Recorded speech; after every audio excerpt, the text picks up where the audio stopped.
एक गांव में शंकर नाम का व्यक्ति अपने परिवार के साथ रहता था। वो बहुत गरीब था। वो दिन भर मजदूरी के लिए इधर उधर भटकता रहता था।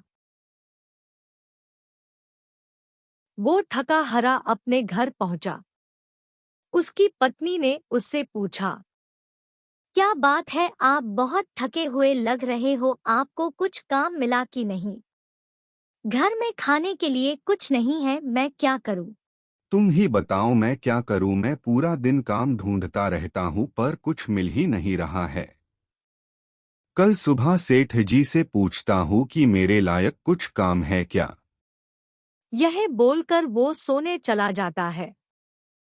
उसके सपने में एक साधु आता है। शंकर उठ, मैं तेरे लिए आया हूँ। तू कल मुझे पहाड़ी के पूछे मिल में तेरे समस्या का समाधान करूँगा। सुबह शंकर अपनी पत्नी को बताता है कि मेरे सपने में एक साधु आया था। उसने मुझे पहाड़ी के पीछे मिलने के लिए बुलाया है। आपको वहाँ जाना चाहिए। हो सकता है साधु हमारे लिए भगवान का रूप हो और हमें कुछ ऐसा दे दे जिससे हमारे गरीबी दूर हो जाए। अगले दिन सुबह उठते ही शंकर साधु से मिलने के लिए निकल पड़ता है। महाराज, मैं आ गया हूँ। आपने मुझे सपने में दर्शन देकर बुलाया था। शंकर आ गए तुम। मैंने तुम्हारे लिए एक काम चुना है जिसे करके तुम्हारे दिन बदल जाएंगे। नदी के पार एक हवेली है, वहाँ पर एक चिराग है जो तुम्हें लाना है। साधु की बात सुनकर शंकर चिराग को लेने के लिए निकल पड़ता है।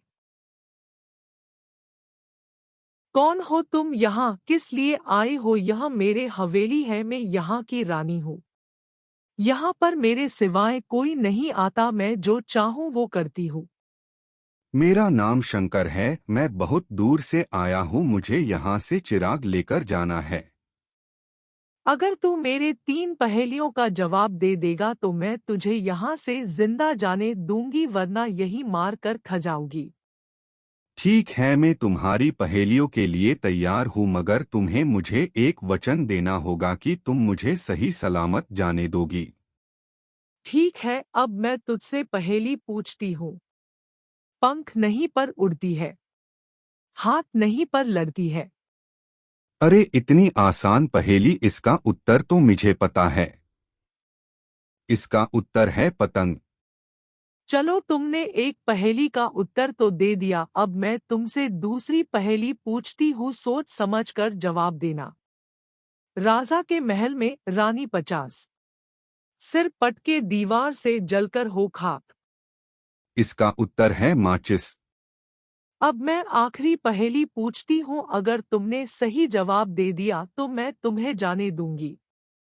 बेशक न हो हाथ में हाथ, जीता है वो आपके साथ। इसका उत्तर भी मुझे पता है। इसका उत्तर है परछाई, क्योंकि परछाई हमेशा साथ रहती है। इसका उत्तर है परछाई। शंकर के सारे उत्तर देने के बाद चुड़ैल एक नया रूप में आ जाती है, जो रूप एक सुंदर लड़की का होता है। वो शंकर को बोलती है, आज तुमने मुझे इस चुड़ैल की जिंदगी से आजाद कर दिया। मुझे एक तांत्रिक ने शाप दिया था। एक दिन एक तांत्रिक जंगल में पूजा कर रहा था तो मैंने उसका मजाक उड़ाया या बहुत कुछ बोला कि ये सब लोगों को डराने के लिए होता है, ताकि लोग डरे, फिर तुम लोगों से पैसे कमा सको। फिर तांत्रिक गुस्सा हो गया, उसने मुझे शाप दे दिया। फिर मैं चुड़ैल बन गई और तांत्रिक वहां से चला गया। जिस साधु ने तुझे यहाँ भेजा है, मैंने उसे प्रार्थना की थी कि मुझे इस जीवन से मुक्त कर दीजिए। फिर साधु ने बोला था, जिस दिन एक सच्चा भोला भला इंसान तेरे पास आके तेरे 3 पहेलियों का सही सही जवाब देगा, उस दिन तू चुड़ैल के जीवन से मुक्त हो जाएगी, तुझे अपना पुराना रूप मिल जाएगा। चुड़ैल ने खुश होकर शंकर को चिराग दे दिया, जिसके बाद उसका जीवन बदल गया और वो खुशी खुशी अपने परिवार के साथ रहने लगा।